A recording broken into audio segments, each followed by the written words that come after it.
वांछा कल्पतरु भक्तवत्सल शरणागत वत्सल भगवान श्री हरि की महती कृपा करुणा से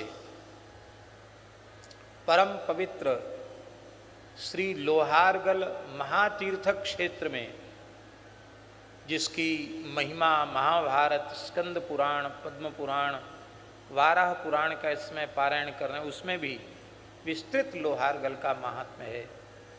और जहाँ हम लोग बैठे हैं ये श्री लोहारगल क्षेत्र के अंतर्गत है। 25 योजन में इस क्षेत्र को कहा गया और 5 योजन मुख्य कहा गया।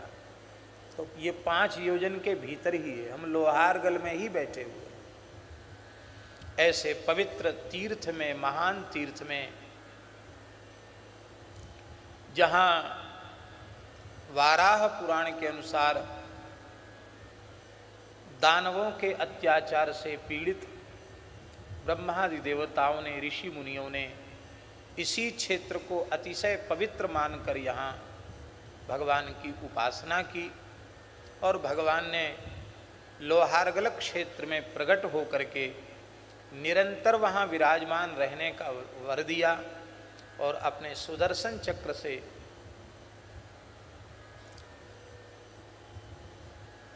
दानवों का संहार किया और संपूर्ण देवताओं के सहित भगवान वहाँ विराजमान हो गए। आज भी विराज रहे हैं।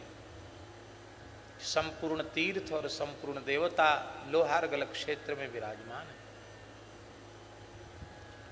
ये सतयुग का तीर्थ है, चारों युगों का तीर्थ है। भगवान श्री परशुराम जी ने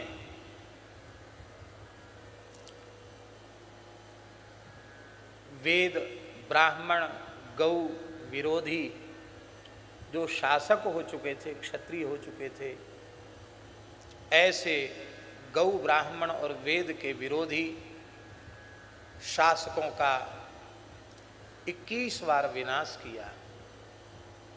फिर अपने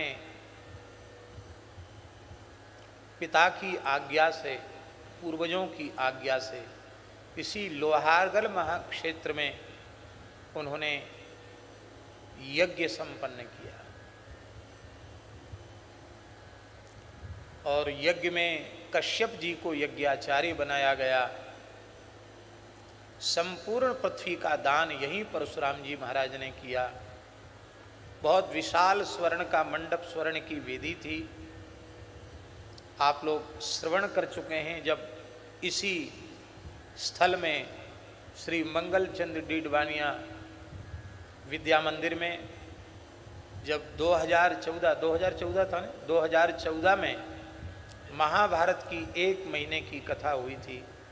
उसमें महाभारत के उन श्लोकों को हमने उद्धृत किया था जिनमें ये लिखा हुआ है कि परशुराम जी महाराज ने स्वर्ण वेदिका का दान, जो 400 हाथ लंबी चौड़ी थी और 36 व्याम, इतने बड़े को व्याम कहते हैं, इसका चौगुना कर दो, इतनी ऊंची स्वर्ण वेदिका थी, उसका दान कश्यप जी को किया और कश्यप जी ने उसके खंड खंड करके ब्राह्मणों को दिया। जिन ब्राह्मणों ने उस स्वर्ण दान को स्वीकार किया वे सब ततस्थे खांडवायना, महाभारत में लिखा है वे खांडवायन विप्र हुए। तो एक गोत्र के नहीं, विविध गोत्रों के ब्राह्मणों ने उसे स्वीकार किया। भगवान परशुराम जी ने उन ब्राह्मणों को वर दिया कि तुम्हारे ऊपर सदा सर्वदा हमारा अनुग्रह बना रहेगा, तुम विपन्न और दरिद्र नहीं होगे, ये आशीर्वाद उनको दिया है। तो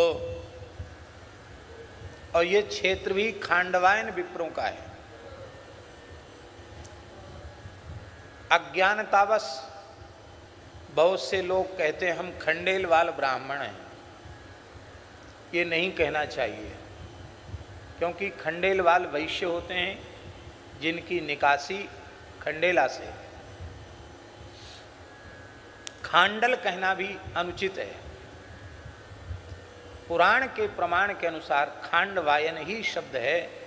इसलिए अब आप लोगों को जिनको खांडवायन विप्रकुल में उत्पन्न होने का सौभाग्य प्राप्त हुआ है, उन्हें न खंडेलवाल कहना चाहिए न खांडल कहना चाहिए, उन्हें पौराणिक नाम जो सही नाम है उसको प्रसिद्ध करना चाहिए, खांडवायन।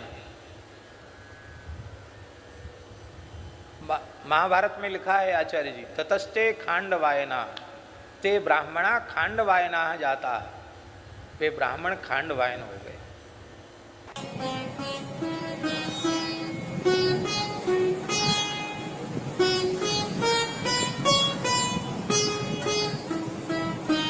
श्री सीताराम प्रतिदिन सत्संग एवं दर्शन के लिए श्री महाराज जी के ऑफिशियल चैनल को जरूर सब्सक्राइब करें